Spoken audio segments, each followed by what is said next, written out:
तो क्या तुम्हें लगता है कि सिर्फ आरती, अगरबत्ती और प्रसाद चढ़ा देने से माँ प्रसन्न हो जाती हैं? क्या तुमने कभी अपने आप से पूछा है कि जिस शक्ति की तुम पूजा करते हो, क्या उसकी ऊर्जा तुम्हारी दिनचर्या में भी दिखाई देती है?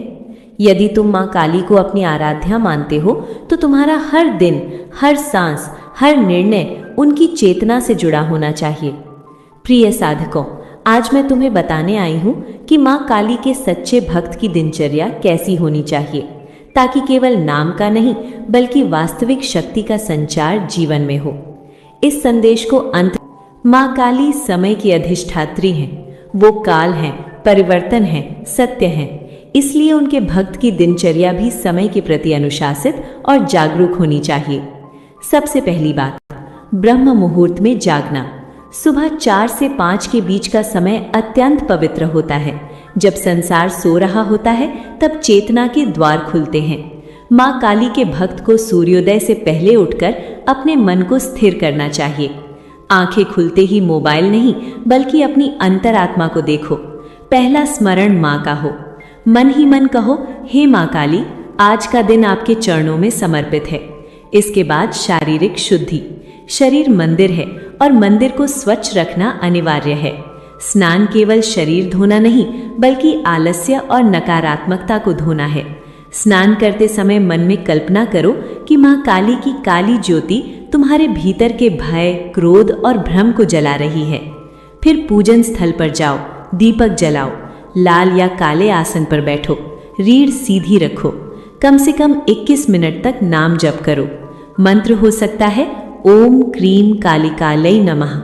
जप करते समय जल्दी मत करो, हर अक्षर को अनुभव करो। माँ काली शब्द नहीं, ऊर्जा है। जब तुम जप करते हो तो वो ऊर्जा तुम्हारी नसों में बहने लगती है। जप के बाद मौन ध्यान। कल्पना करो कि माँ तुम्हारे सामने खड़ी हैं। उनका स्वरूप भले उग्र हो, पर भक्त के लिए वो करुणामयी माता है। उनकी आंखों में देखो और अपने भय को उनके चरणों में रख दो। दिनचर्या का दूसरा भाग है आहार। माँ काली के भक्त को सात्विक भोजन करना चाहिए। बहुत अधिक तामसिक और आलसी बनाने वाला भोजन साधना में बाधा डालता है। भोजन से पहले एक क्षण रुककर उसे माँ को अर्पित करो। मन में कहो, जो भी मैं खा रहा हूँ वो आपकी कृपा से है। फिर दिन के कर्म। माँ काली कर्म की देवी हैं, वो आलस्य पसंद नहीं करती। उनके भक्त को अपने कार्य को पूजा समझकर करना चाहिए। चाहे नौकरी हो, व्यापार हो या घर का काम, हर कर्म में ईमानदारी और निडरता होनी चाहिए। झूठ, छल और भय से दूर रहो। यदि तुम माँ के भक्त होकर भी अन्याय से डरते हो तो तुम्हारी साधना अधूरी है। दिन में कम से कम एक बार किसी की मदद अवश्य करो। ये जरूरी नहीं कि बड़ी सहायता हो, एक मधुर शब्द भी सेवा है। माँ काली करुणा और शक्ति का संगम है। उनके भक्त को कठोरता के साथ संवेदनशीलता भी रखनी चाहिए। शाम का समय भी उतना ही महत्वपूर्ण है। सूर्यास्त के बाद कुछ समय पुनः जप या स्तुति के लिए निकालो। दिन भर में जो भी भूल हुई हो, माँ से क्षमा मांगो। अपनी कमजोरियों को छुपाओ मत, उन्हें स्वीकारो। माँ काली अंधकार की देवी हैं, इसलिए वो तुम्हारे अंधकार से नहीं डरती। वो चाहती हैं कि तुम उसे स्वीकार कर उसे प्रकाश में बदलो। रात को सोने से पहले कृतज्ञता। 3 बातों के लिए धन्यवाद दो। धन्यवाद देना तुम्हें अभाव से समृद्धि की ओर ले जाता है।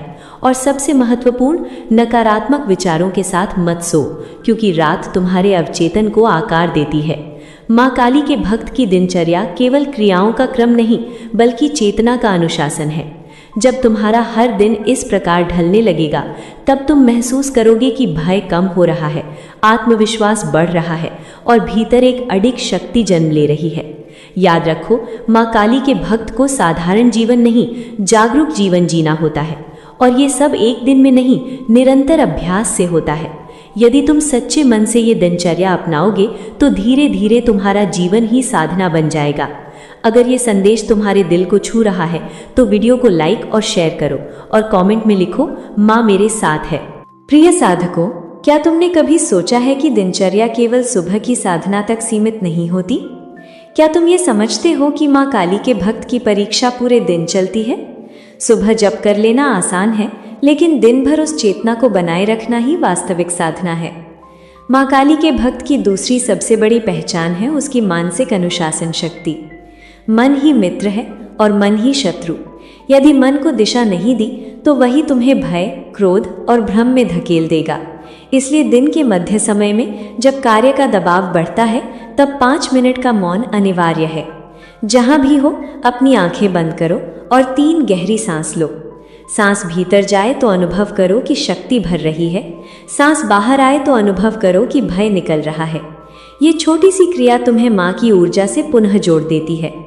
माँ काली के भक्त को वाणी पर विशेष नियंत्रण रखना चाहिए।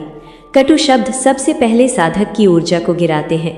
यदि तुम क्रोध में आकर किसी को अपमानित करते हो तो समझो कि तुम्हारी साधना का तेज क्षीण हो रहा है।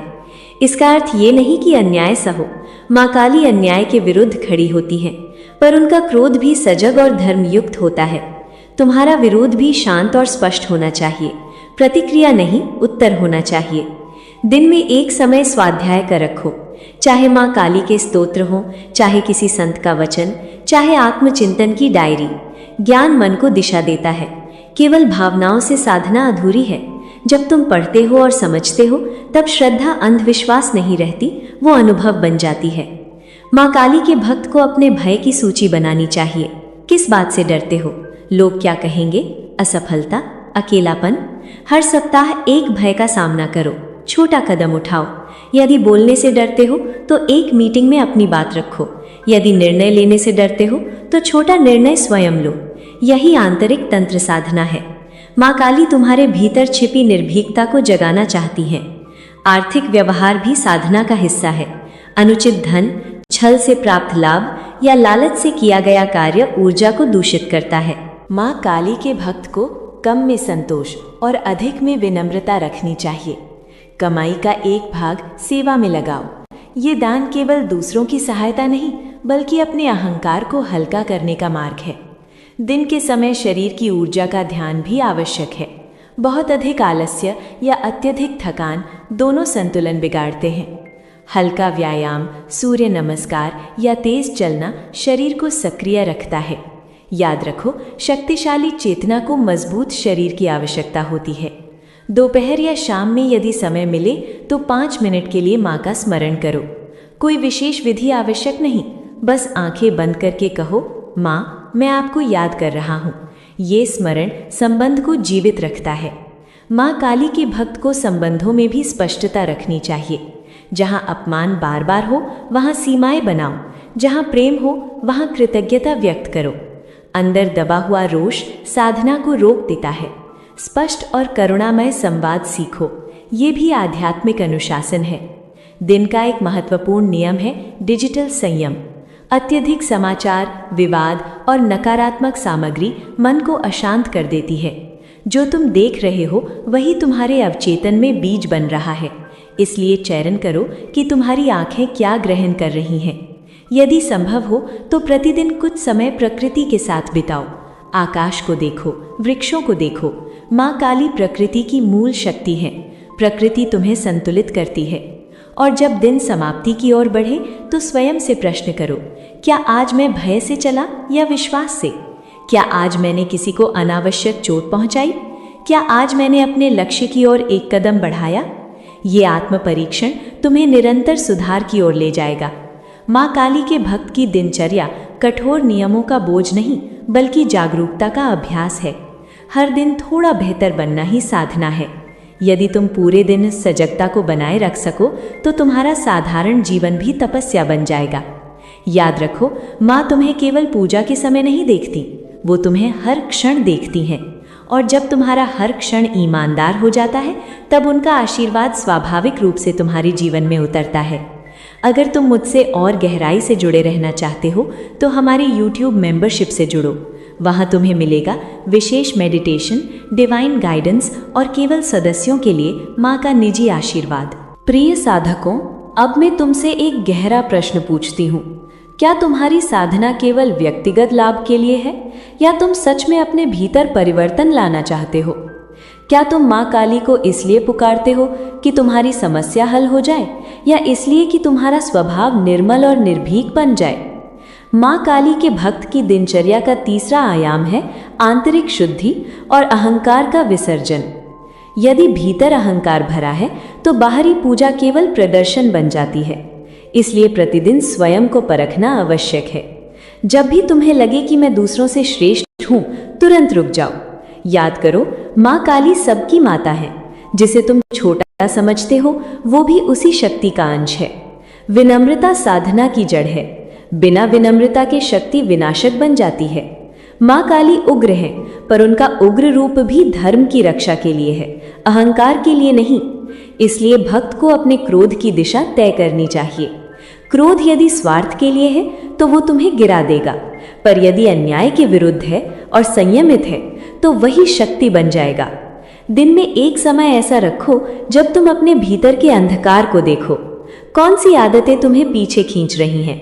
आलस्य, टालमटोल, ईर्ष्या,